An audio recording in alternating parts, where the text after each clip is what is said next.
time to treat yourself by saying goodbye to Old Faithful here and stepping up to your dream car. Imagine cruising up the coast, the wind in your hair, making your friends jealous. But wait, that dream car you want costs more than your savings. And that means that you're going to have to tackle the world of financing. If you've never financed a car before, it sounds scary, right? Yeah. But don't worry, because we're here to make sure that you avoid some common mistakes and to make sure that you are really living the dream. Hey everybody, I'm Desola from Edmonds, where we're known as the car testing pros. Now we've teamed up with the experts over at CarMax to help you find the right car for your needs.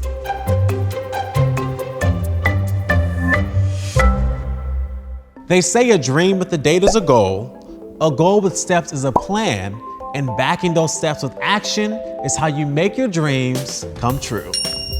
In this case, the steps are simple. First, check and fix your credit.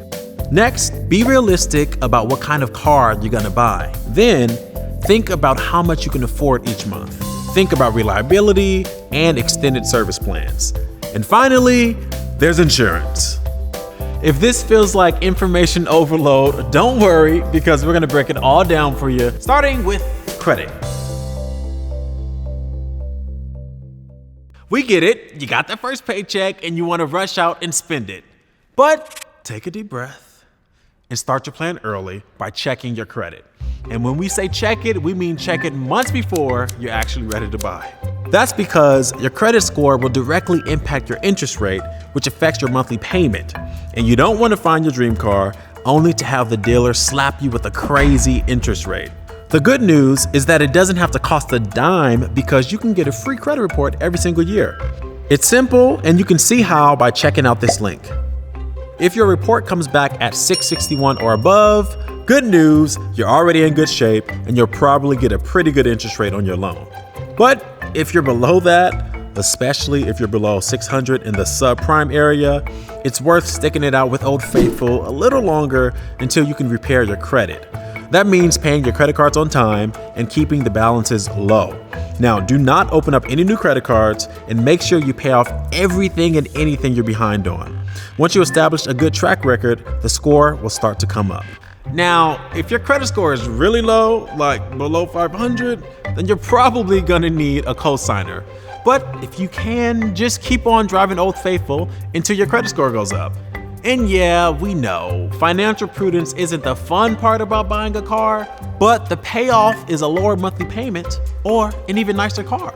And that's worth it, right? Now that your credit's in good shape, it's time to think cars, which is the fun part. But first, you gotta get real. Now, I've always wanted a little two-seat sports car. Maybe something with a little more power? Nah, I tend to overdo that at the grocery store sometimes. So yeah, something with a bigger trunk and a back seat makes a lot more sense. Look, live that dream, okay? Get a cool ride like you've always wanted to do. But just remember the realities of your day-to-day life and make the right decision for your lifestyle. Live that dream. Wait a minute, I'm getting too ahead of myself.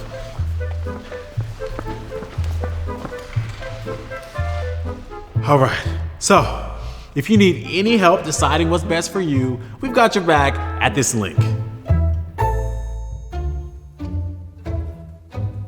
Since you're gonna be financing, you need to budget how much you can afford to pay each month. Broadly speaking, you don't want to spend more than 10% of your monthly income on your car, and that includes things like insurance, gas, and so forth. The math is simple. Let's say your monthly net pay is $5,000.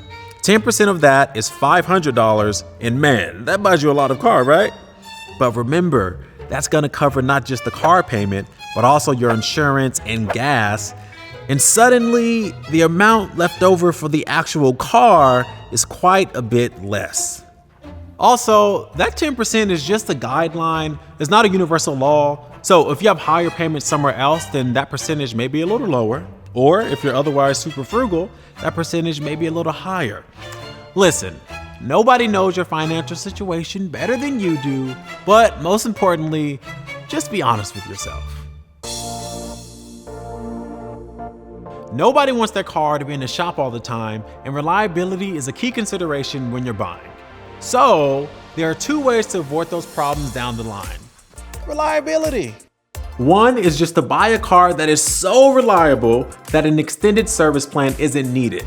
But if the original factory warranty on your dream car has expired or is close to it, an extended service plan is a good way to hedge your bet against future problems. Extended service plans, or ESPs, are different from the factory warranty because it's an add-on purchase, not something that comes with the car. ESPs come in different sizes. Some only cover big ticket items. Engine, suspension, transmission, stuff like that. Now these tend to be less expensive. And there are also more comprehensive bumper-to-bumper plans that cover just about everything. Not surprisingly, they cost more. If you're gonna get an ESP, make sure to tailor it to your own comfort levels. So if you're shopping a brand that's known for being reliable, then maybe a big ticket warranty makes sense, just in case something goes crazy. Now, if you're shopping a brand that's got a bit of a reputation, then a more comprehensive ESP should definitely be factored into your budget. If you've never financed a car before, here's a little secret. You don't actually own the car until that loan is fully paid off. And the bank that lent you the money to get behind the wheel wants to protect this investment, which means a bigger insurance payment.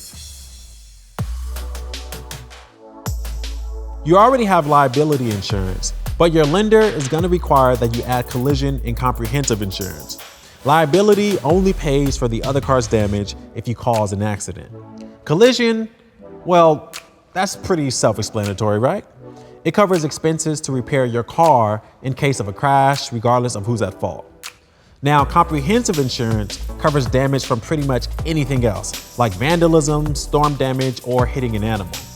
And a lot of times, finance companies will actually require higher limits on things like liability as well.